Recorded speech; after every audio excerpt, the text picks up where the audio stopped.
We're pleased now to welcome Charles Blow to the stage. Hello,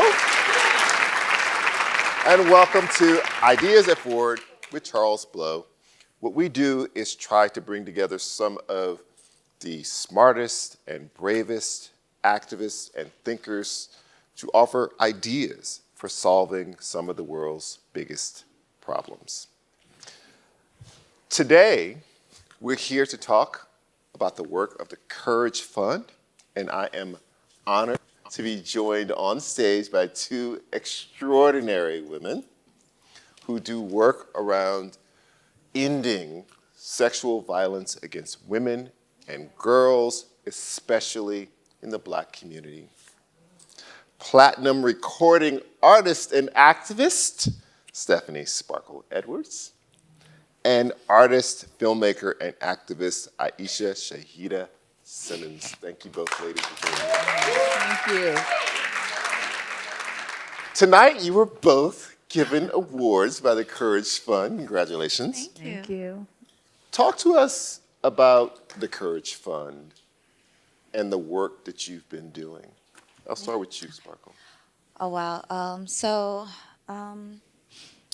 Just being the inaugural to get the fund is just a blessing. But the Courage Fund means that they see you, that they notice your work and what you're doing, and the work that you put in and the long hours, the struggle, the tears.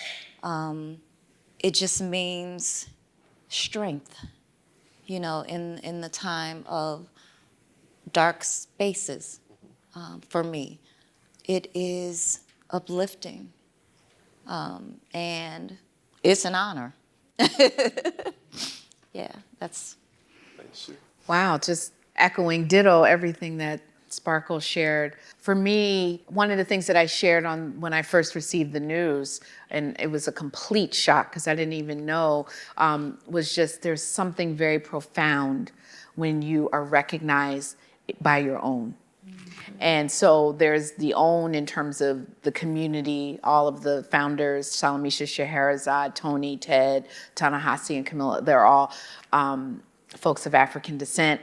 I've had the great joy of knowing and loving Salamisha Scheherazade, and then also knowing the incredible work of Ted and Tony over the years. And then from afar, admiring Ta-Nehisi and Camilla Forbes. So I think and all of them are trailblazers and exemplify courage. So when you are recognized by your peers who are doing that work, it is very profound, and especially around a topic that is so taboo, even still today, and really amplifying the work of breaking silences about violence committed against Black women and girls.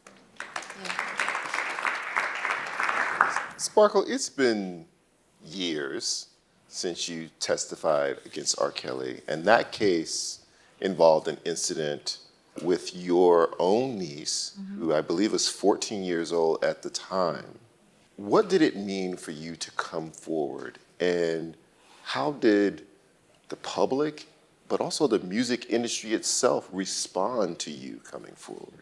It took a second for me to come forward. You know, when I heard of even a rumor, like the piece was saying, that I went immediately and called DCFS just to try to get them to go out to investigate.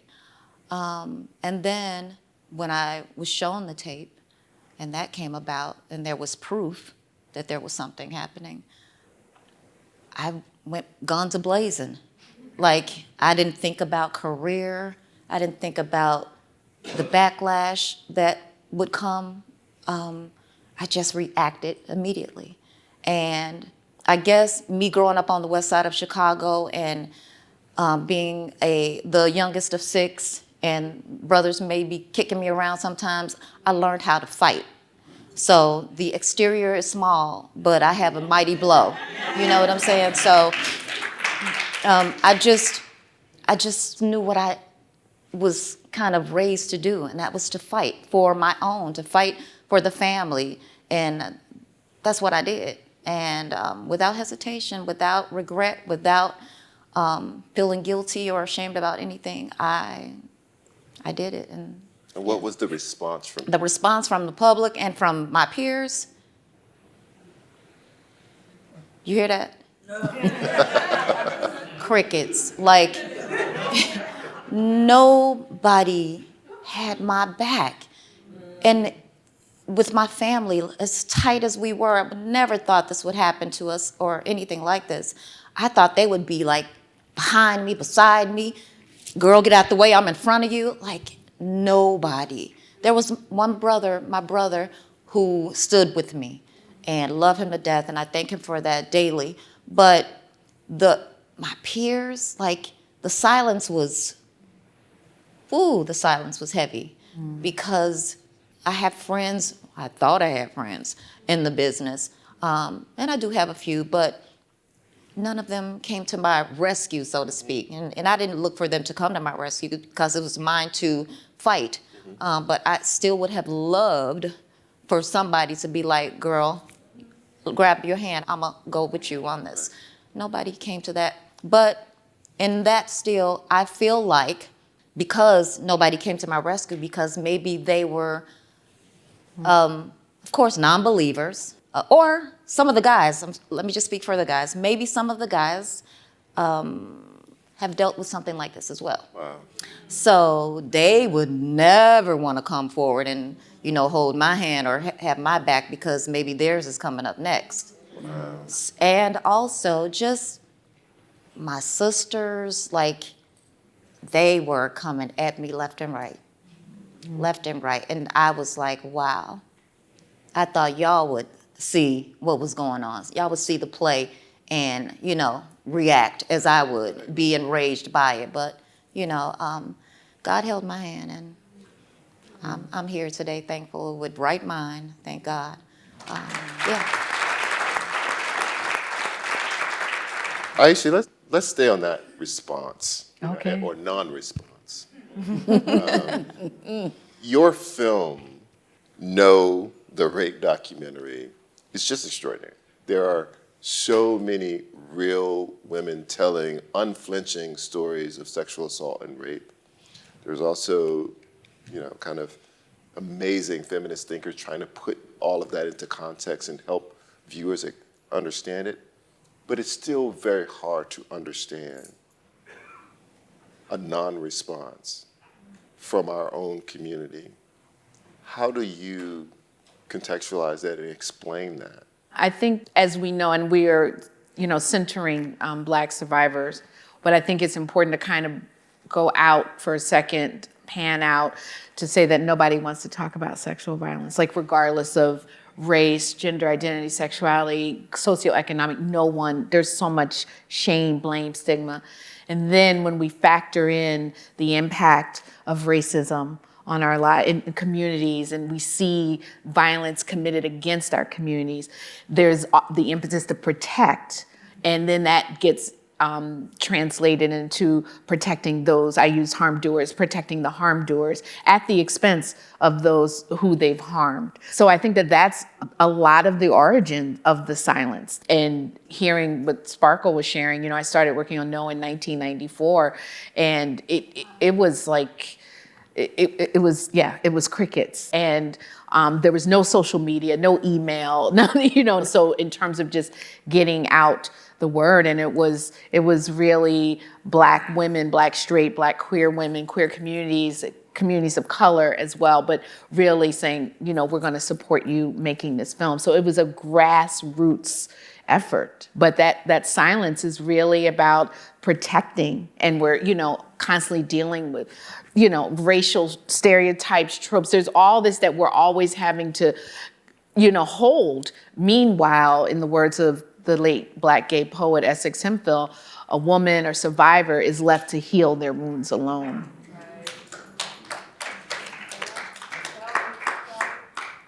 Sparkle, this just seems to be waves here, Aisha makes her film in the wake of the Mike Tyson trial for rape.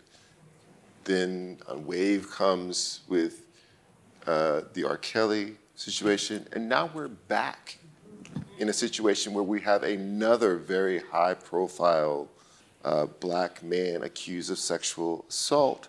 What has changed, do you believe, in the public that might make this time different? I will say I feel like the music industry, the entertainment industry, is having a coming home to roost moment.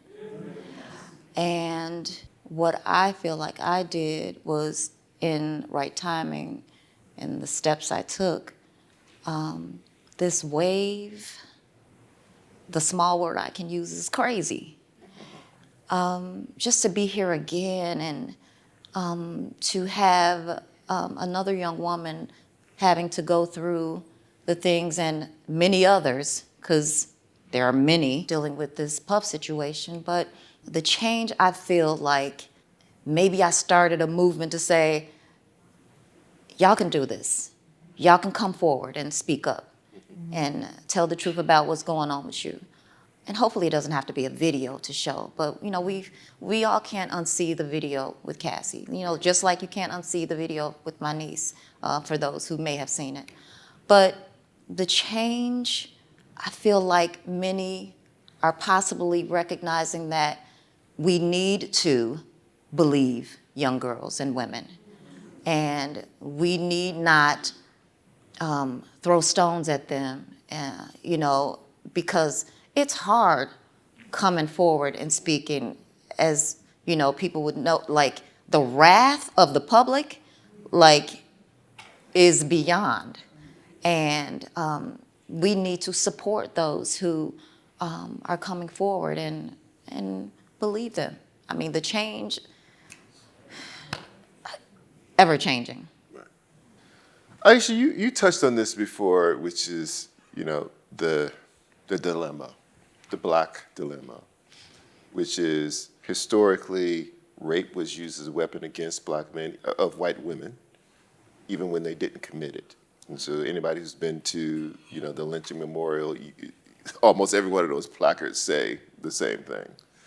And yet there is intraracial sexual violence committed by Black men. And, you know, you talk about a kind of community justice, or I want you to explain what that is, because how do we deal with this, and when we're caught in this vice of people feeling like they want to protect people who are generally victimized, even if those people sometimes are victimizers themselves? Mm-hmm. It's such a, it's a rocky terrain to walk. And I walk it as a survivor of childhood sexual abuse, as well as rape my sophomore year in college. In terms of when I strive every single day to be an abolitionist. And I say striving because I feel like it's a practice and a praxis. It's not like, oh, I just wake up that way. It is constant, because there are times when I'm just like, no, that's it. And so I share that to say, when I talk about accountability, and I'm in a community of many, many, many people who are talking about transformative justice and restorative justice, it's really about not relying on the state to be the arbiter of what's happening. And like thinking about R. Kelly or Mike Tyson, or, you know, Bill Cosby, Diddy, who've been accused and some convicted of sexual violence. We don't look at beyond them a lot of times. It's like, oh, they've been locked up, hooray. And what about all of the people who allowed this to happen? And this is not the reason why I believe in abolition, but if we think about all the folks who allowed it to happen, there'd be a lot of people in jail. And I think so in terms of like this Diddy coming out, it's like, well, who's going to be next? And as long as we keep focusing on the one person and not looking at the systems in place. And so for me, when I think about community accountability, is really holding each other accountable, right? And saying what's said in No, the Rape documentary, Men Stopping Violence, Suleiman Nordin, you know, like talking about like, I'm aware of what you've done and you can no longer work here until you get some help. So what are these things in terms of where we could funnel even a fraction, let alone many of the millions of dollars going into policing in terms of really healing and accountability, and not that burden be on the immediate survivor. They should not have to be worried about what's going to happen to the harm. That should not be their work. Their work should be focused on healing. But if they knew that the community is going to handle it, and I'm not talking about like, we're going to take them out. I was just gonna say, you need some help, girl. I'm not talking about that. But really holding folks accountable and possibly putting them, in some kind of social container until they can get themselves together. But really, I just really believe in the capacity to transform and heal. And I think that a lot of these, let's look at the high celebrities, they've just been able to do it for so long that they're beyond reproach, or they believe it. So what would have happened if someone had stopped it with their niece? Yeah. And so you see these folks, they just keep going and they're bragging on videos and all that because they've been able to get away with it. Yeah. And what would it look like if the community was like, no? We laugh about, take them out, but anyone who's read Maya Angelou, that's literally the reason that she stopped speaking. I'll laugh because she said something and the person wound up dead, and she believed that her words literally had the power of death. So how do we encourage or support more people, whether they be the victims or supporters of those victims, from coming forward? Sparkle, what would the right community's response have looked like to you? What did you want to have your community do in response? Not just the judicial system. How did you want your community to respond? I would want them to have our backs. And I don't know what else to say, but have our backs, like believe. 'Cause it's hard to come forward, let alone, come forward, like even to your parents. Mm-hmm. That's the hardest part. But then to come forward to the world, like that's even harder because you got the naysayers and the people who are just not believing you and wanting to just stomp on you when you're down, so to speak. And I don't know, I just wish somebody had my back, not just for the people who were in my corner, but just the masses, like to just see and be like, she not lying, and just have my back. I have my back. Right. Aisha, years ago, a friend invited me to a church, big black church, and the speaker was speaking, and she said, God's telling me there's someone here, I think she used the word rape, has been raped, and you never told, and you should come forward. And at that moment, people streamed out of the stands. And I have never forgotten that moment because I'd never seen a visual manifestation of how much trauma, unprocessed, unacknowledged, unspoken of, in one room happened. Talk to us about the scale of what's happening in the Black community that you believe, that sexual violence represents for us. I know Black Women's Blueprint did a study, like 60% of Black girls or women have been assaulted by the time that they're 18. And I know the work of A Long Walk Home, that they really are in the trenches with Black girls and non-binary youth doing that work. And I'm one of those 60%. And then for most of us who've experienced childhood sexual abuse, chances are I have a high percentage of being sexually violated again. And it is so pervasive. And I also think that that's also part of this enforced silence, because as Sparkle just shared, we're not believed. And then it almost becomes like a hazing process. Well, nobody believed me, I don't believe this person. It becomes this, we have to break that cycle because that plays a role. And it reminds when you were sharing, Charles, about when you were at a church. In 2009, there was a screening of my film at Six Mount Zion Baptist Church in Richmond, Virginia. And it was incredible. And what was incredible was to have the pastor, Tyrone Nelson, and one of his assistant pastors, Dwylene Butler, like speak from the pulpit. I'm not a Christian, I was raised Muslim and I am a Buddhist, and then invite me, Black lesbian, non-Christian, to go to the pulpit to talk about sexual violence. In that church, it was like what you were just saying, the response, and I think there was something profound for those survivors in the room to have their pastor say, we are going to take this issue on. And I think that that's what we need in terms of community, the pastor, the imam, the babalao. We need the leaders to take this on. Right. Sparkle, you know, the data that Aisha just told us about, 60% Black women and girls before they hit 18. To your point, that's not the same guy doing all 60%. Yeah. There's a lot of men out there engaged in that violence as well.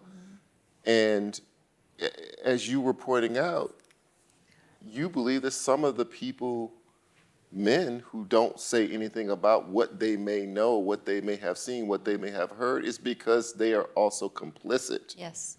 in sexual violence. What would you say to those men? I can't say it here. This It'll is a safe space. Look, it'll be a lot of bleep, bleep, bleep, bleep. Look, my mouth could be reckless, so I will keep it cute.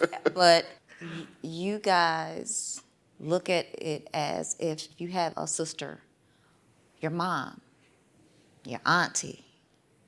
Look at it this way. What if it was her that a violation was done on? How would you handle it? How would you want it to be handled? So that's what I would want the fellas to do. Right. Charles, may I just say? Yes, go ahead. I just want to, I know that we're here lifting up and talking about sexual violence committed against women and girls, but I would be remiss to not just also acknowledge that boys are sexually harmed. Yeah. Transgender, non-binary folks are sexually harmed, and studies have shown, such as the organization Mirror Memoirs, that there's some of the most vulnerable communities. So we're dealing with a human problem, and just the layers of silence that just gets compounded. So, you know, in terms of what happens to cisgender women and girls, but then also in terms of men because of patriarchy, and trans folks because of transphobia. So I just wanted to acknowledge that. Yeah, I agree. Thank you. And I am one of those boys. Yes. And no one knew about it until I wrote about it, and I was in my 40s. Talk a little bit more about the dynamics in family, because so much of the violence actually happens in family. It's not a stranger off the street. It's a relative, a cousin, an uncle. And what are the dynamics, the pressures the family feels to report it, say something, acknowledge it, or not, to preserve what they believe is the sanctity and peace of that family? Yeah, and I will just share, my story in terms of, without getting into details, no triggers or at all. I was harmed by the only grandfather I knew on my father's side, and he and my grandmother took care of me a lot while my parents were on the road doing a lot of important and incredible human justice work. And I'm one of the rare, little precocious 10-year-olds who told, and at that time, my parents did not remove me. And we won't get into all that. I share that to say it's disturbing the peace. It's bringing the ants to the picnic, to quote something that my dad always says, in terms of when you have this kind of this setup and you need it to work, you need it to be safe, quote unquote, and to disrupt that. For many people, it can be a caregiver, it can be a provider, or all of those kinds of things.